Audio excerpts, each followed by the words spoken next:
കുറച്ച് സ്ട്രേഞ്ചേഴ്സുമായിട്ട് ഒരു ട്രിപ്പ് പോയാലോ? എങ്ങോട്ടാണെന്നല്ലേ? വേറെ എങ്ങോട്ടുമല്ല, ഒമാനിലേക്കാണ്. വിസ റിന്യൂവലിന് പോയതാട്ടോ. അബുദാബിയിൽ നിന്ന് രാവിലെ 5:30 ബസ് എടുത്തു.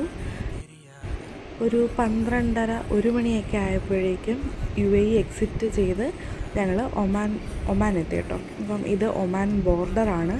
അപ്പം ഞങ്ങൾ കുറച്ചൊരു 15 പേര് ഒരു വില്ലയിൽ താമസിച്ചിരുന്നു, ബാക്കിയുള്ളവർ വേറൊരു വില്ലയിൽ. അങ്ങനെ രണ്ടായിട്ടായിരുന്നു സ്റ്റേയും കാര്യങ്ങളൊക്കെ. എൻ്റെ കൂടെ ഉണ്ടായിരുന്ന 15 പേരുമായിട്ടും നല്ല കമ്പനി ആയി കേട്ടോ. കമ്പനിയിൽ നിന്നല്ല, അവർ ലൈക്ക് ഫാമിലി പോലെയായി. അവരത്രയും പേര് നമ്മുടെ ക്ലോസ് ടു ഹാർട്ട് എന്ന രീതിയിലായി. ഞങ്ങൾ റൂമിൽ ഡാൻസും പാട്ടും കലാപരിപാടികളൊക്കെ ആയിട്ട് മുന്നോട്ട് പോയി. ഞങ്ങൾക്ക് ശരിക്കും പറഞ്ഞാൽ 2-3 ദിവസം എടുത്തു വിസ കിട്ടാൻ വേണ്ടിയിട്ട്. അപ്പം അങ്ങനെ വിസ കിട്ടി ഞങ്ങൾ തിരിച്ച് അബുദാബിക്ക് പോവുകയാണ്. അപ്പം അറൗണ്ട് ഒരു നൈറ്റ് ടൈമിലാണ് ഞങ്ങൾ ഒമാനിൽ നിന്ന് തിരിക്കുന്നത്. ബസ്സിലെ പാട്ടും ഡാൻസും ഒക്കെ ആയിട്ട് ഞങ്ങൾ തിരിച്ച് അബുദാബിക്ക് പോയി. അപ്പോൾ ബൈ ഫ്രണ്ട്സ്.